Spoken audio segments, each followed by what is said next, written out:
Laval live for us there.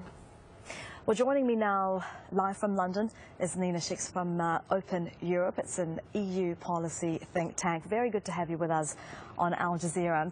So if the exit polls are correct, what are we looking at here? What can we expect in terms of the next governing coalition for the UK, especially given that the coalition partners, the Liberal Democrats, they did lose a lot of their seats to the Conservatives, didn't they? Yes, well, this has been an absolutely historic election. Nobody was expecting the Conservatives to win by such a margin. And of course, before the exit poll came out at 10 p.m. last night, the talk was about who the Conservatives or Labour would go into coalition with. But given that the Conservatives are doing so well, and indeed we haven't got the final results yet, they might actually be on course to win an absolute majority in Parliament and may not need a coalition partner. And even if they don't win an absolute majority, the likelihood is that they won't actually go into coalition with the Liberal Democrats. Instead, they'll have the backing of the DUP and be able to get things through on a vote-by-vote basis. Now, why is this significant? This is extremely significant because it has a tremendous bearing on the UK's place in Europe. Because the Conservative policy on Europe, of course, is to have a 2-year renegotiation with its EU partners and then hold an in-out referendum by 2017. And what else can we expect, Ms. Schick, from the Conservative government? More of the same policies? That is what they seem to campaign on.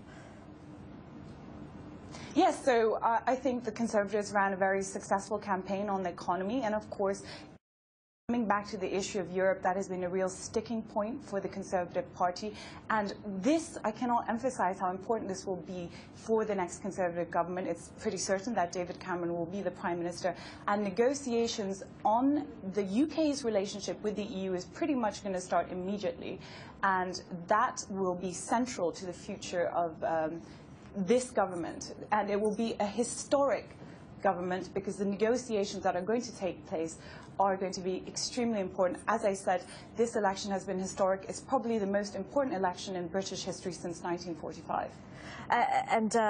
As we've already seen by David Cameron, he's already said that he will hold that referendum in 2017 on whether to stay in the European Union.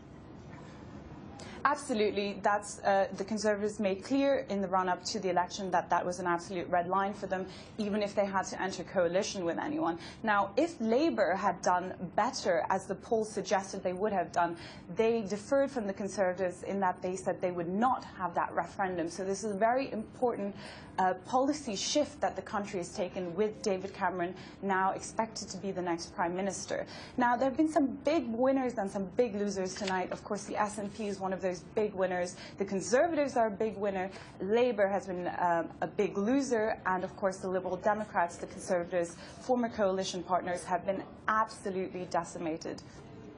Nina Schick from Open Europe, an EU policy think tank, joining us from London there.